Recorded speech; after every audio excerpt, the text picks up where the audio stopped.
Hello అండి, welcome back to our channel Andhra రుచులు by మల్లిక. ఈరోజు మీ ముందుకి ఒక డెలీషియస్ రెసిపీని అయితే తీసుకొచ్చేసానండి. అదే అజ్వాన్ కుకీస్. చాలా టేస్టీగా ఉంటాయి. ఈ రెసిపీ ఇంత ఈజీనా అంటారు ఈ వీడియో చూస్తే. బేకరీలో అస్సలు కుకీసే కొనరు, మీరే ఇంట్లో చక్కగా చేసేస్తారు. అండ్ హెల్దీ కూడా. మన ఇంట్లో మన పిల్లలకి మన చేతితో చేసి పెట్టామనుకోండి, ఇంకేముంది. ఎలా ప్రిపేర్ చేయాలో చూసేద్దాం పదండి. ముందుగా ఒక బౌల్లో 1/2 కప్పు వరకు బటర్ తీసుకోండి. ఇది మెల్ట్ అవ్వకూడదండి బెటరు, అలా అని గట్టిగా కూడా ఉండకూడదు.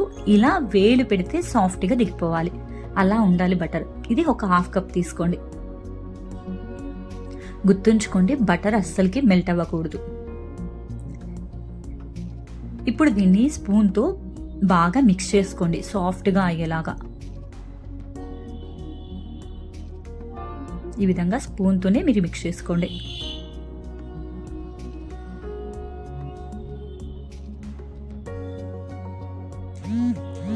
ఇలా బాగా మిక్స్ చేసిన తర్వాత ఇందులోని ఒక 1/2 కప్పు వరకు షుగర్ పౌడర్ వేసుకోండి. ఈ షుగర్ పౌడర్ మొత్తం కూడా బటర్కి బాగా పట్టేలాగా కలుపుకోండి. ఎక్కడా కూడా మనకి పౌడర్ కనిపించకూడదండి, సాఫ్ట్గా అవ్వాలి, క్రీమీ టెక్స్చర్లో.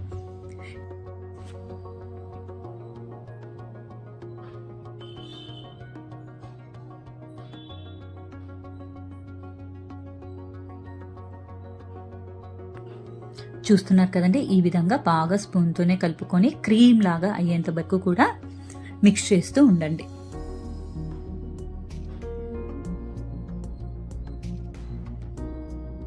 ఇప్పుడు ఇందులో 1 కప్పు వరకు గోధుమ పిండి వేసుకోండి. మీకు కావాలి అంటే మైదా అయినా యూజ్ చేసుకోవచ్చండి.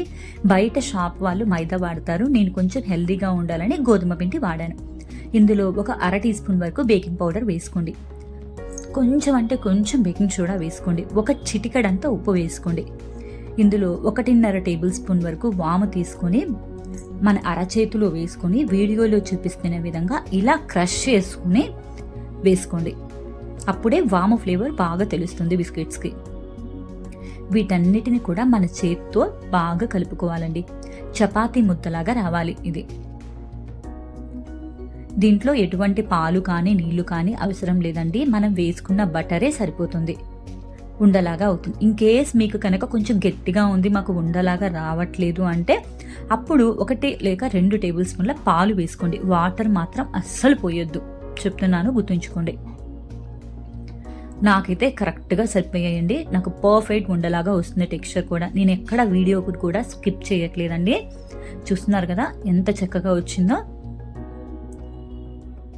ఇది చేయడం కూడా చాలా సింపుల్. ఇలా బాగా ఉండలాగా రావాలండి. ఇప్పుడు దీన్ని ఒక సిలిండర్ షేప్లో చేసేసుకోండి. ఇలా చేసుకొని పక్కన పెట్టుకోండి. ఇప్పుడు ఒక బటర్ పేపర్ని తీసుకొని దీన్ని ఇలా సిలిండర్ షేప్లో చేసుకొని బటర్ పేపర్ని బాగా గట్టిగా రౌండ్ చుట్టండి. వీడియోలో చూపిస్తున్న విధంగా ఇలా బాగా చుట్టుకోండి. మనం ఎంత గట్టిగా చుడితే ముద్ద అంత బాగా వస్తుందండి. గుర్తుంచుకోండి, ఈ పిండి చాలా సాఫ్ట్గా ఉంటుంది. మనం బటర్తోనే మిక్స్ చేసాం కాబట్టి చాలా డెలికేట్గా కూడా ఉంటుంది. ఇలా బాగా రోల్ చేసుకున్న తర్వాత ఈ ఎడ్జెస్ని మొత్తాన్ని కూడా వీడియోలో చూపిస్తున్న విధంగా ఫోల్డ్ చేసుకోండి, 2 సైడ్స్ ఎడ్జెస్ని కూడా. ఇప్పుడు దీన్ని ఒక 15 నుంచి 20 నిమిషాల పాటు రిఫ్రిజిరేటర్లో పెట్టుకోండి.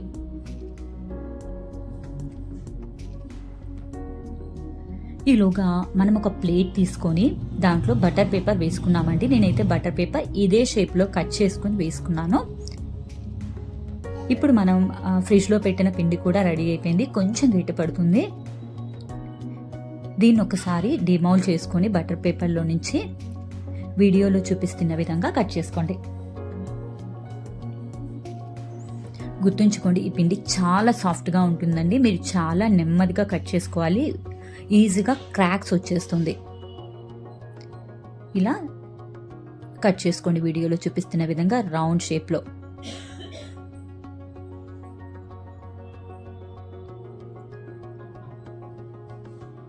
ఇప్పుడు ఒక్కొక్క పీస్ని తీసుకొని 2 అరచేతుల మధ్యలో పెట్టుకొని ఇలా ఒకసారి ప్రెస్ చేయండి. మీకు కరెక్ట్ షేప్లో వస్తుంది అనమాట. ఎక్కడ కూడా ఎక్స్ట్రాస్ కనిపించకుండా చక్కగా వస్తుంది. ఈ విధంగా అంతా సెట్ అయిపోయి ఇప్పుడు దీన్ని బటర్ పేపర్ వేసిన ప్లేట్లో వేసేసుకుందామండి. ఇలానే అన్నీ కూడా చేసుకొని ఆ ప్లేట్లో పెట్టేసుకుందాం.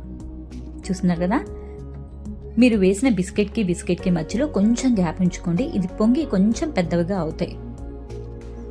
ఇప్పుడు ఇందులోనే పైనుంచి కొంచెం వాము వేసుకోండి అన్ని బిస్కెట్స్ కూడా. మీకు వద్దనుకుంటే వదిలేసేయండి. కొంచెం వాము ఫ్లేవర్ ఎక్కువ ఇష్టపడతాం కాబట్టి కొంచెం వేస్తున్నాను. మీకు కావాలంటే వేసుకోండి, లేదంటే లేదు. ఇది కంప్లీట్లీ ఆప్షనల్ అండి. ఇలా అన్నిటికీ కూడా వేసుకొని ఒకసారి వేలుతో ప్రెస్ చేయండి, దాని మీద సెటిల్ అయిపోతాయి. ఇప్పుడు స్టవ్ వెలిగించుకొని దాని మీద ఒక ఇడ్లీ పాత్ర పెట్టుకొని కింద స్టాండ్ పెట్టుకొని మనం ప్రిపేర్ చేసుకున్న బిస్కెట్స్ మొత్తాన్ని కూడా ఆ ప్లేట్ని దాంట్లో పెట్టేసుకొని మూత పెట్టుకొని ఒక 30 నుంచి 35 నిమిషాల పాటు లో ఫ్లేమ్లో అలా వదిలేసేయండి. చాలా లోగా ఉండాలండి ఫ్లేమ్, హై ఫ్లేమ్లో మాత్రం అస్సలు పెట్టకండి. ఒక 25 మినిట్స్ తర్వాత ఒకసారి చెక్ చేసుకోండి. ఇది మీకు వేడి మీద మెత్తగానే ఉంటుందండి. బాగా చల్లారిన తర్వాత మాత్రమే మీకు క్రిస్పీగా అవుతాయి, గుర్తుంచుకోండి. చూస్తున్నారు కదా, నాకైతే ఇది కుక్ అవ్వడానికి ఒక 35 మినిట్స్ పట్టిందండి. చూస్తున్నారు కదా ఎంత పర్ఫెక్ట్గా వచ్చినాయి. ఇప్పుడు వీటిని ఒక సర్వింగ్ ప్లేట్లోకి తీసుకొని సర్వ్ చేసుకోండి. అంతేనండి, ఎంతో టేస్టీగా ఉండే అజ్వాన్ బిస్కెట్స్ రెడీ అయిపోయినాయి. దీన్ని వాము బిస్కెట్స్ అని కూడా అంటారండి. చాలా టేస్టీగా ఉంటే పిల్లలకి హెల్దీగా మన ఇంట్లోనే చక్కగా ప్రిపేర్ చేసుకోవచ్చు. మీకు కనుక ఈ వీడియో నచ్చినట్టయితే please like, share and subscribe my channel. And మరిన్ని ఇలాంటి హెల్దీ అండ్ టేస్టీ రెసిపీస్ కోసం కింద ఉన్న నోటిఫికేషన్ బటన్ని ప్రెస్ చేయండి. Thank you all for watching us.